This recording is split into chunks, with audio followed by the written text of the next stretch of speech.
Hai guys, balik lagi di YouTube channel aku Christina Nara. Nah, hari ini aku masih ada di Semarang, tapi di tempat yang berbeda. Penasaran kan? Terus ikutin vlog aku ya. Jangan lupa like, subscribe, dan komen.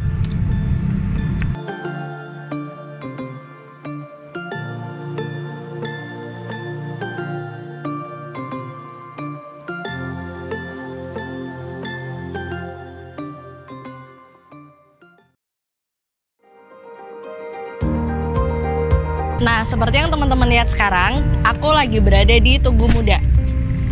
Tugu Muda ini adalah salah satu ikon yang terpenting di kota Semarang yang paling bersejarah.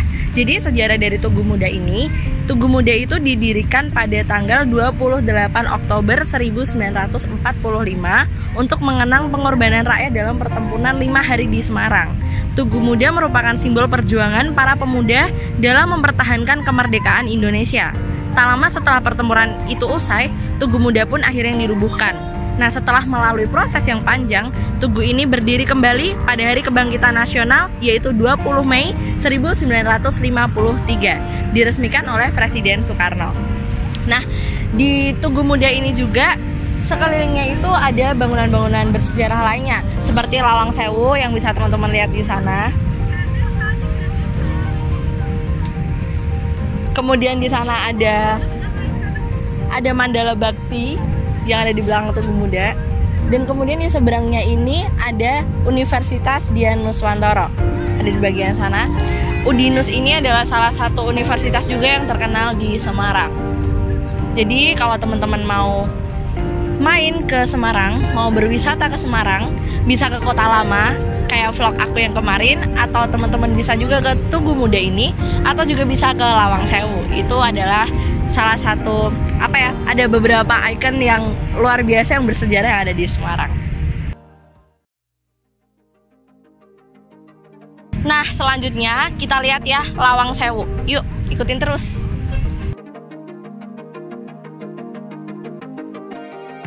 Nah, seperti yang teman-teman lihat di belakang aku, itu adalah gedung Lawang Sewu. Nah, Lawang Sewu ini adalah bangunan bersejarah juga nih. Aku mau kasih info ke teman-teman semua ya secara singkat. Nah, jadi Lawang Sewu ini dulunya itu adalah kantor kereta api milik Belanda. Kantor Lawang Sewu ini juga berfungsi sebagai penjara karena di lantai yang ketiganya itu ada loteng dan ruang bawah tanah itu berfungsi sebagai penjara bagi para tahanan di masa penjajahan.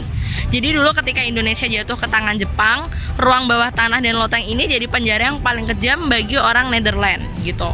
Nah, kemudian Lawang Sewu ini dia juga pernah dinobatkan sebagai salah satu tempat paling angker yang ada di Asia.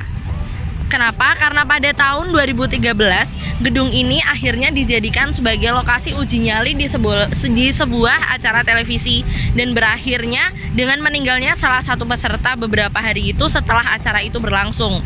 Karena horor yang menghantui, gedung ini pernah dinobatkan sebagai bangunan paling menyeramkan kedua di Asia. Gitu. Dan kemudian pada akhirnya sekarang Lawang Sewu ini berubah menjadi tempat pariwisata. Banyak banget turis-turis yang datang juga ke Lawang Sewu.